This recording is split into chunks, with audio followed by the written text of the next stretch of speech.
Okay, so let's unpack this. Okay. Today, we're diving deep into the career and writings of Elizabeth A. Johnson, All right. a prominent Catholic theologian. Now, when you think grifter or gifted, Right.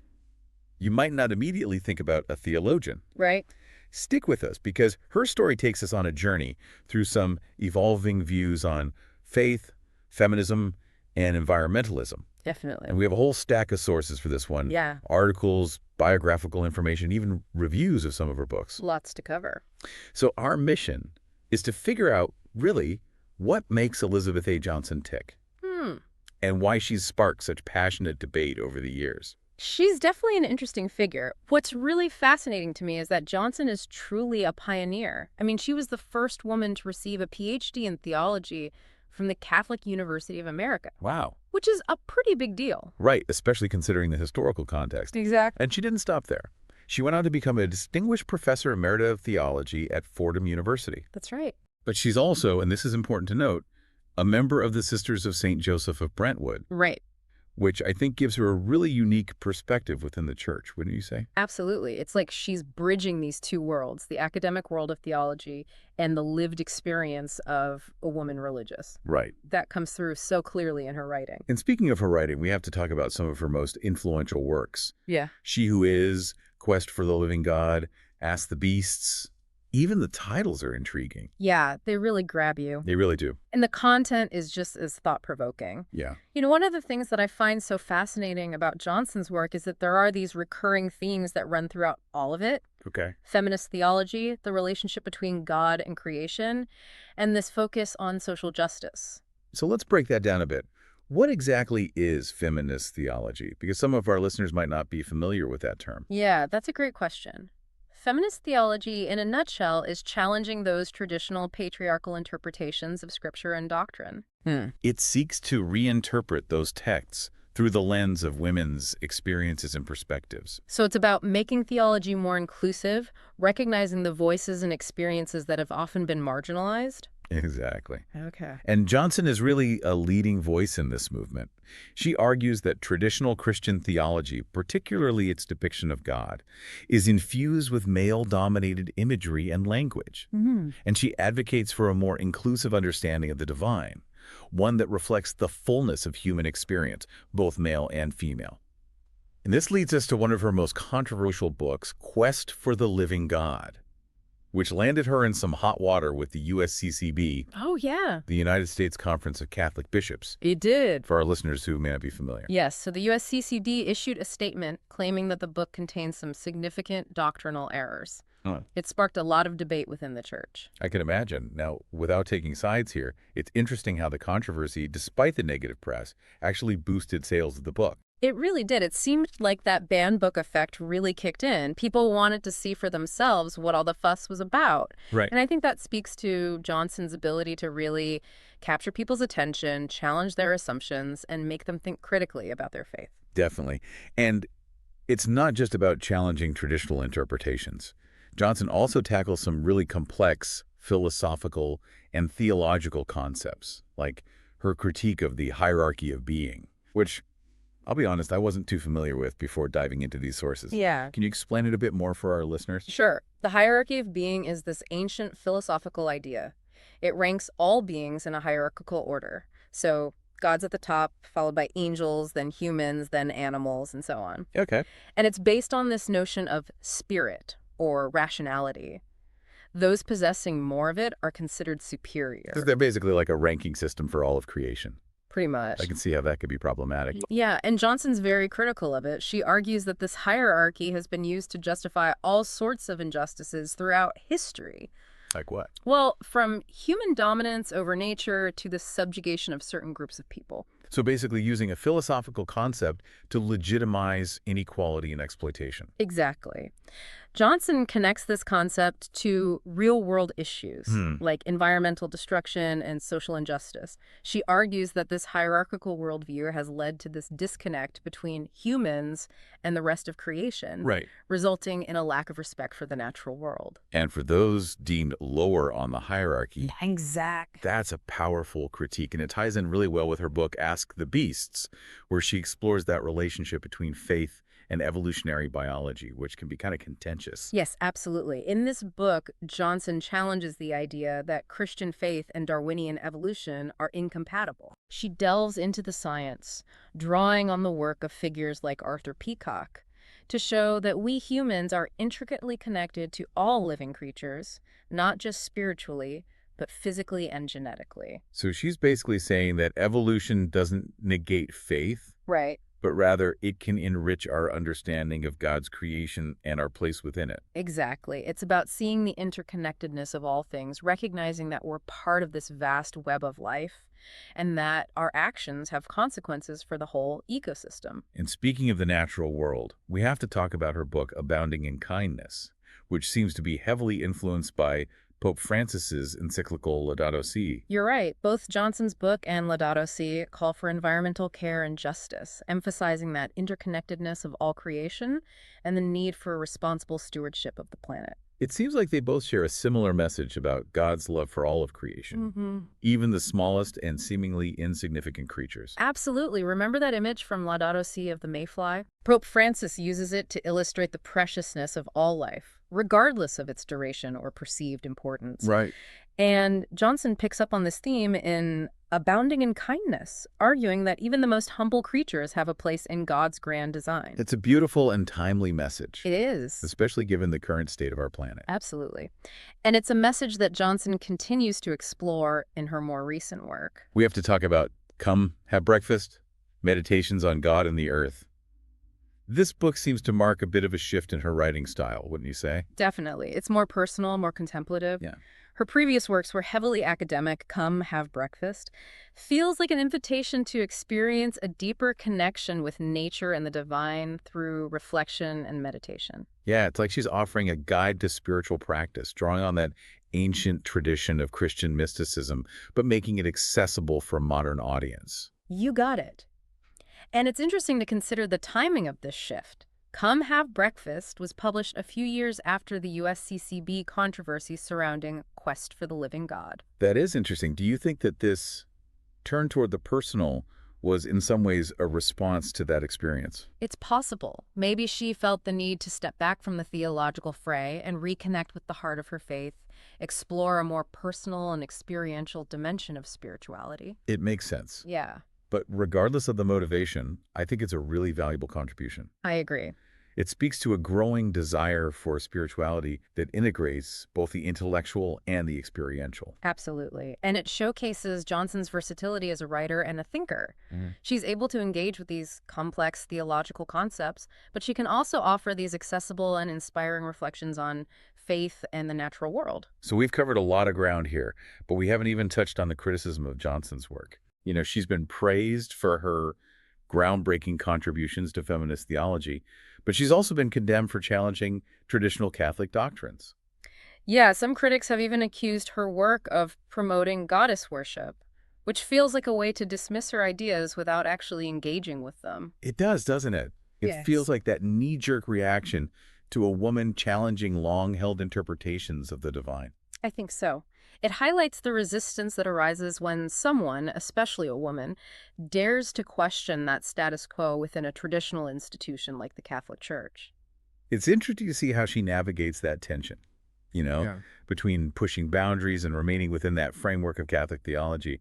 But that's probably part of what makes her work so compelling. She's not afraid to ask difficult questions and grapple with complex issues. Exactly, and I think that's why she resonates with so many people, both within and outside the Church. Yeah. She invites us to think critically about our faith, our relationship with the divine, and our responsibility toward the world around us. And it's not just about intellectual exploration. Right. It's about finding a way to live out our beliefs in a way that promotes justice, inclusivity, and care for creation. It's a tall order, but Johnson's work offers some valuable insights and inspiration for those seeking to answer the call. It certainly does, and I think that's a good place to pause for now. Okay. We've covered a lot of ground, and I'm sure our listeners have plenty to think about. They do. But don't worry, we'll be back soon with part 2 of our deep dive into the world of Elizabeth A. Johnson. Stay tuned. Can't wait. And we're back, continuing our deep dive into the life and works of Elizabeth A. Johnson. You know, one of the things that's really struck me as we've been preparing for this episode is the sheer breadth of her intellectual engagement. It's true. It's not just theology. Right. She delves into philosophy, science, history, even literature. It's like she's weaving together all these different threads of knowledge to create this richer, more nuanced understanding of faith. I agree. And that's what I find so compelling about her work. She's not afraid to cross those disciplinary boundaries, draw connections between these seemingly disparate fields of study. Right. It's like she's saying that faith isn't this isolated compartment, but it's intertwined with everything else. Right. Our understanding of the universe, our relationships with each other, our responsibility toward the planet, it all connects back to our fundamental beliefs about the world and our place in it. That's a really important point. Yeah. And I think it speaks to why Johnson resonates with so many people, both within and outside of the Catholic Church. Yeah. She's not just talking to theologians. She's speaking to anyone who's wrestling with big questions about life, meaning, and purpose. Absolutely. And she does it in a way that's both intellectually rigorous and deeply compassionate. Yeah. You know, she doesn't shy away from challenging traditional interpretations, but she always does so with a sense of respect and a genuine desire for dialogue and understanding. It's interesting, though, how her writing style seems to evolve over time. We talked about Come Have Breakfast earlier and how it felt different from her earlier, more academic works. Yes, that shift toward a more personal, contemplative tone is definitely noticeable. Right. And I think it reflects this deeper integration of her own spiritual practice into her writing. Yeah, I mean, she is a Catholic nun. Right. So contemplation and meditation are central to her lived experience. Exactly. And it's not just about personal piety. You know, Right. I think it also reflects a broader trend in contemporary spirituality. Okay. This yearning for a more embodied experiential faith, Mhm. one that connects us to something larger than ourselves Okay. through direct encounter with the natural world. And Johnson offers a really compelling roadmap for that kind of spiritual exploration, He does. drawing on that rich tradition of Christian mysticism, but she presents it in a way that feels fresh and accessible to a modern audience. Exactly. She's not just repeating old formulas. She's inviting us to rediscover the sacred in the everyday, to find God in the beauty of nature and the depths of our own hearts and the connections we forge with each other. And she doesn't shy away from the difficult questions either. No, she doesn't. We talked earlier about the USCCB's critique of Quest for the Living God. Right. I'm curious, what are your thoughts on that whole controversy? Well, you know, Okay. it's a complex question. Right. On the one hand, the USCCB has a responsibility to uphold church doctrine Right. and to address what they perceive as theological errors. I understand that. On the other hand, I think their response to A Quest for the Living God was maybe a little overly focused on specific interpretations and overlooked the book's broader message of openness, dialogue, and a genuine desire to grapple with the complexities of faith in a rapidly changing world. Yeah, it seems like Johnson was trying to push the boundaries of the conversation to invite a more nuanced and inclusive understanding of God. Yeah. And the USCCB's response felt, at least to some, like an attempt to shut down that conversation. I think that's a fair assessment. Right. It really raises some important questions about the role of dissent and dialogue within the church. Yeah. Like what? Well, to what extent can traditional doctrines be reinterpreted in light of new experiences and understandings? Right. How do we balance the need for doctrinal clarity with the importance of intellectual freedom and exploration? Those are big questions. They are. And I don't think there are any easy answers. Right. But I do think that Johnson's work, even when it sparks controversy, Right.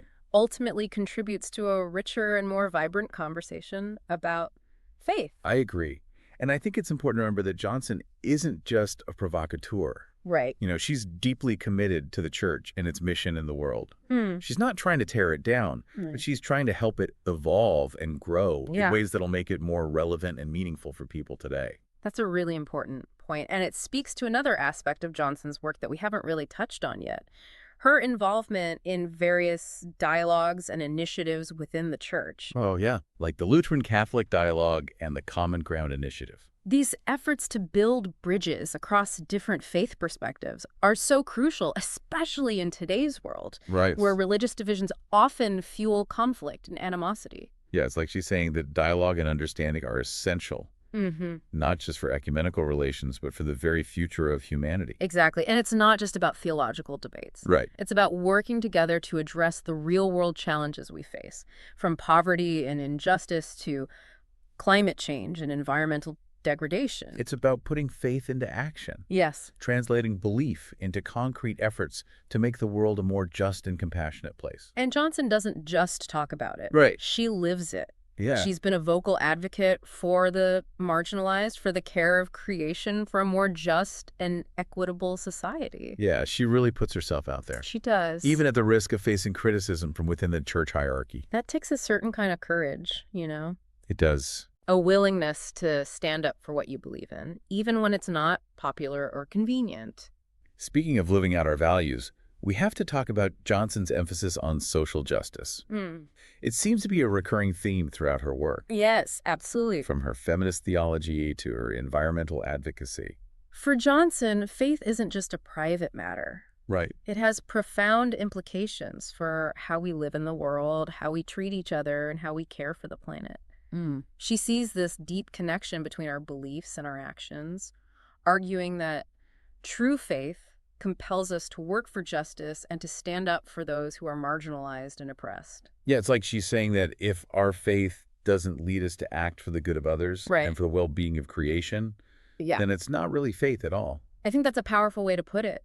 Yeah. It's a message that's desperately needed in today's world, where so much of what passes for religion seems to be focused on personal piety or political agendas, rather than on making a tangible difference in the lives of those who are suffering.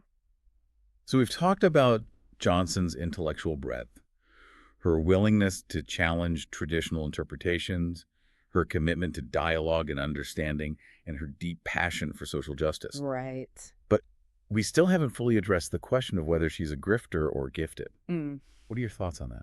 Well, that's a tough question, Yeah.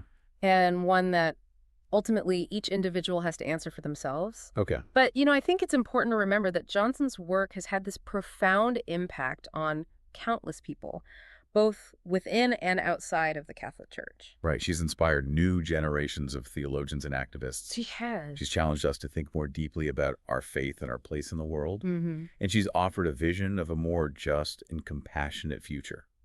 And even her critics would have to acknowledge that she's a brilliant thinker and a gifted writer. Right. I mean, whether you agree with her conclusions or not, Right. her work forces you to engage with important questions and wrestle with complex issues. And I think that's the mark of a truly gifted thinker.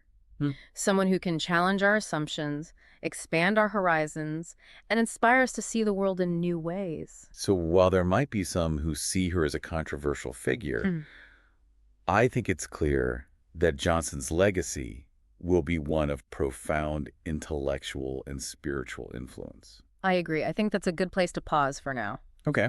We've covered a lot of ground in this second part of our deep dive, but there's still more to explore. There is. We haven't even touched on some of her lesser-known works. Yeah. Or the impact she's had on other theologians and scholars. That's true. There's always more to learn and discover, but we'll save that for the final part of our deep dive. So we'll leave our listeners with that thought for now. Don't worry, we'll be back soon with the final part of our deep dive into the world of Elizabeth A. Johnson. Stay tuned. And we're back for the final part of our deep dive into the world of Elizabeth A. Johnson. One thing that I keep coming back to is her ability to connect with people. It's not just on an intellectual level, but also an emotional level. That's so true. Yeah. She can articulate complex theological concepts in a way that's clear and engaging, but she doesn't shy away from sharing her own personal experiences and insights. Right, exactly. It feels more like she's inviting us into a conversation. Right. And less like she's delivering a lecture. That's what makes her work so compelling, She doesn't just tell us what to think. She challenges us to think for ourselves. Yes. To grapple with those difficult questions and to find our own path to understanding. And I think that's especially important in today's world where we're constantly bombarded with information and it's hard to know what's true and what's false. Exactly. Johnson models a way of engaging with those complex issues. That's both intellectually rigorous and deeply compassionate. As we wrap up this deep dive, I keep coming back to the question of Johnson's legacy. Yeah.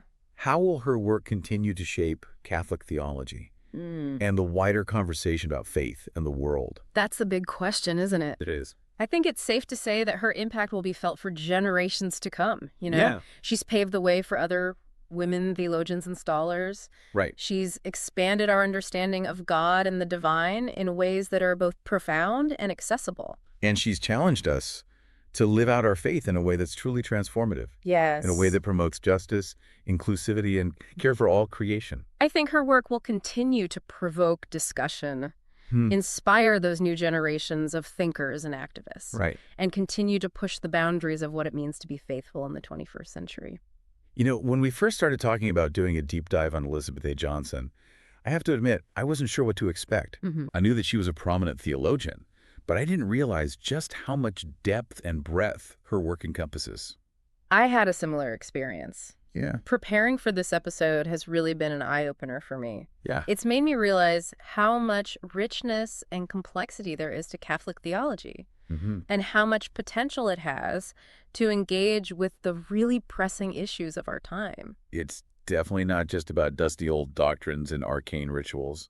Not at all. And I think Johnson's work really demonstrates that. She Right. shows us that faith can be a source of profound intellectual stimulation, Mm. ethical guidance, Yeah. and even political activism. And you know what else? What's that? She does it all with a sense of humor and grace. She does. That's truly remarkable. It is. And I think that's one of the things I'll take away from this deep dive. Yeah. The reminder that faith doesn't have to be somber or oppressive. Right. It can be joyful, It can. life-giving, Mm-hmm. and even a little subversive. I couldn't agree more. And I think that's a fitting note to end on. Okay. We've covered a lot of ground in this deep dive, but hopefully our listeners have come away with a deeper appreciation for the life and work of Elizabeth A. Johnson, Right. and maybe even a renewed sense of inspiration for their own journeys of faith and discovery. Absolutely. And who knows, maybe this deep dive will spark some new conversations, some new ideas, some new ways of being in the world. Could. That's what Elizabeth A. Johnson's work has always been about, inviting us to think, to question, to grow, and to live out our faith in a way that makes a difference. Well said. Until next time, keep diving deep.